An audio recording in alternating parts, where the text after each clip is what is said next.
భారత రెజ్లింగ్ ప్రపంచంలో మరోసారి ప్రకంపనలు మొదలయ్యాయి.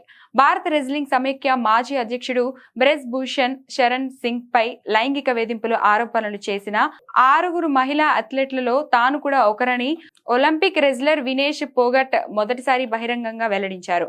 ఆదివారం విడుదల చేసిన ఒక భావోద్వేగ భరితమైన వీడియోలో ఆమె దిగ్భ్రాంతికర విషయాన్ని పంచుకున్నారు.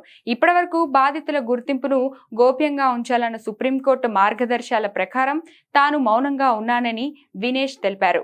అయితే ప్రస్తుతం తన కెరియర్ కు ఎదురవుతున్న అడ్డంకులు ఫెడరేషన్ తీరును తనను ఈ నిర్ణయం తీసుకునేలా చేశాయని ఆమె పేర్కొన్నారు.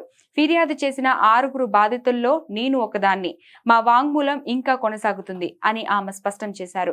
2026 ఆసియా క్రీడలకు ముందు జరిగే ట్రయల్స్ ను ఉద్దేశపూర్వకంగా బ్రిజ్ భూషణ్ కొంచుకోట అయిన ఉత్తరప్రదేశ్ లో గొండాలో నిర్వహించారని వినేష్ ఆరోపించారు. ఈ పోటీలను ఒక ప్రైవేట్ కళాశాలలో నిర్వహించడం వల్ల నిష్పక్షపాతంగా ఎంపిక జరుగుతుందన్న నమ్మకం లేదని ఆమె అన్నారు.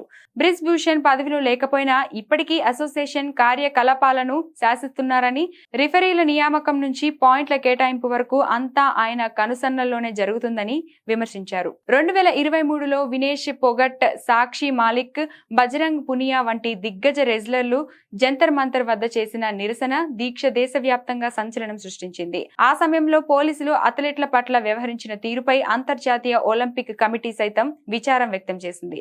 ప్రస్తుతం బ్రిజ్ భూషణ్ పై లైంగిక వేధించడం వంటి తీవ్రమైన సెక్షన్ల కింద విచారణ కొనసాగుతుంది.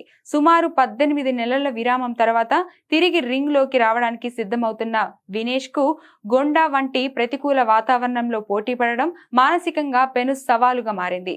అథ్లెట్ల భద్రత, క్రీడా వ్యవస్థలో పారదర్శకతపై వినేష్ లేవెత్తిన ప్రశ్నలు ఇప్పుడు క్రీడా మంత్రిత్వ శాఖ ముందు పెద్ద సవాలుగా నిలిచాయి.